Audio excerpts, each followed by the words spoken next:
You know that old trope where someone's home is their safe haven? The place where they can relax and feel totally comfortable being themselves? Yeah, well, this house isn't a safe haven for anyone. Not anymore. Welcome to our channel. And today, we're going to tell you about the most haunted house in the world. Let's get into it. The name of this house doesn't really matter because there are so many places around the world with the exact same haunting. So we'll just call her the house. It's located in a residential neighborhood of Boston, Massachusetts. So if you ever find yourself wandering around Beacon Hill looking for a new house, be careful which one you choose. The house was constructed sometime during the late 18th century, but no one knows who actually built it or why. Records indicate that the first person to reside there was a widow named Rebecca.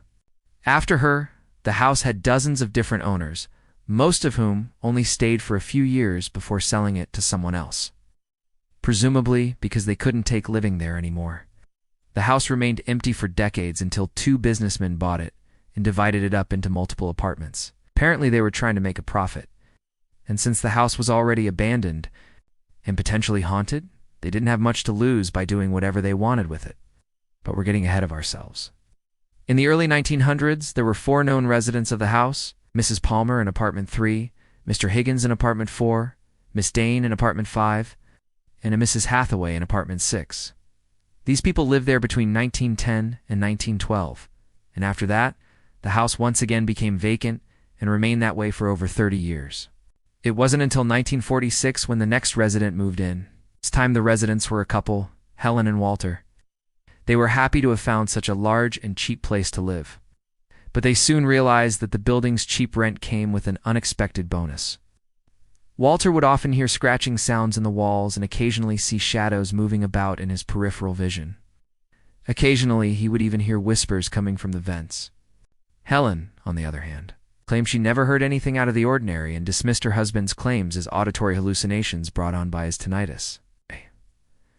But not long after they moved in, things started to go wrong. First, Helen began experiencing strange events herself. For example, objects would suddenly fall off shelves and break, and books would randomly fly off of her husband's desk. Then strange footsteps began echoing through the house, even though the couple was always the only ones inside. Sometimes the sound would come from above them, even though no one lived in the attic.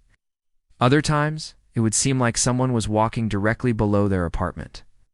They also started hearing regular scratching sounds coming from the walls and doors. They'd also frequently hear chains dragging metal moans and screams. Of course, the couple thought these sounds were caused by the building's age, and the fact that it was made of wood. That was until the day Helen's sister came to visit. While the sister was staying over, the family heard the same scratching noises from within the wall. When they investigated, they found that the noise was coming from behind the wallpaper. And when they tore down the wallpaper, they found that someone had been scratching away at the plaster. However, no one could explain how or why this happened because no one was ever caught in the act. To add to this, there were also several areas of the house where the paint and wallpaper would seemingly peel away from the walls on their own, revealing newly scratched plaster underneath. The couple and Helen's sister decided to leave the house immediately after that. Over the next few years, the house changed hands several times. One of its owners even tried turning it into a funeral home. But that plan fell through because the local zoning commission rejected the idea.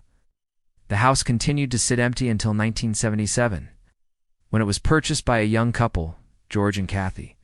When they moved in, strange things started happening right away.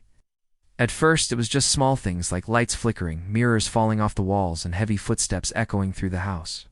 But as time went on, things got worse. Kathy started experiencing strange visions while she was asleep. In them, she would see a woman wearing a nightgown frantically running through the halls, as if trying to escape something. Then she would turn and look directly at Kathy before vanishing. Then one day, Kathy saw something even more disturbing. She noticed the distinct shape of a child standing in the corner of her eye. When she turned to face it, however, she saw nothing. Her husband also began experiencing strange phenomena, like seeing figures standing at the foot of his bed, staring at him. He also started hearing chains dragging moans. One night he woke up in the middle of the night to what sounded like a blood-curdling scream coming from the floor above him. Because of all these strange happenings, the couple put their house up for sale. But when potential buyers toured the home, they experienced weird stuff too. Most of them chalked it up to an overactive imagination, but some actually walked out in the middle of the tour, refusing to buy the house. Eventually, though, a family bought the house and moved right in. We don't know what drove them to buy it, considering all the stories, but hey, maybe they're a fan of haunted houses. As you might expect, things didn't end well for them either. Their daughter was playing in her room when she suddenly stopped.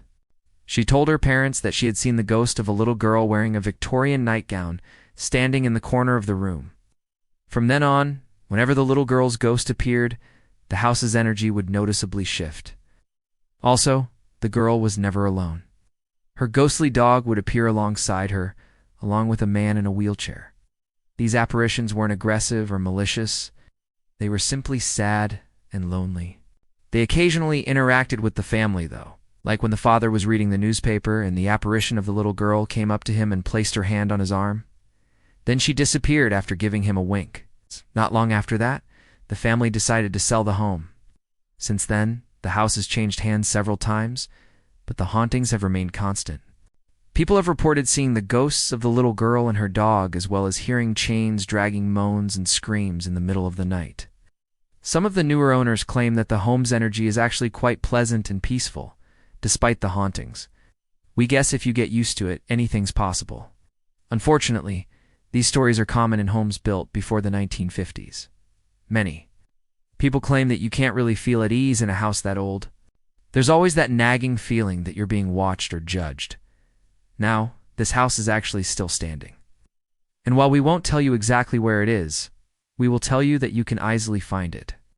If you have the nerve to do so, just look up the history of any old house in Beacon Hill, and you're bound to find this one's story. You can't miss it.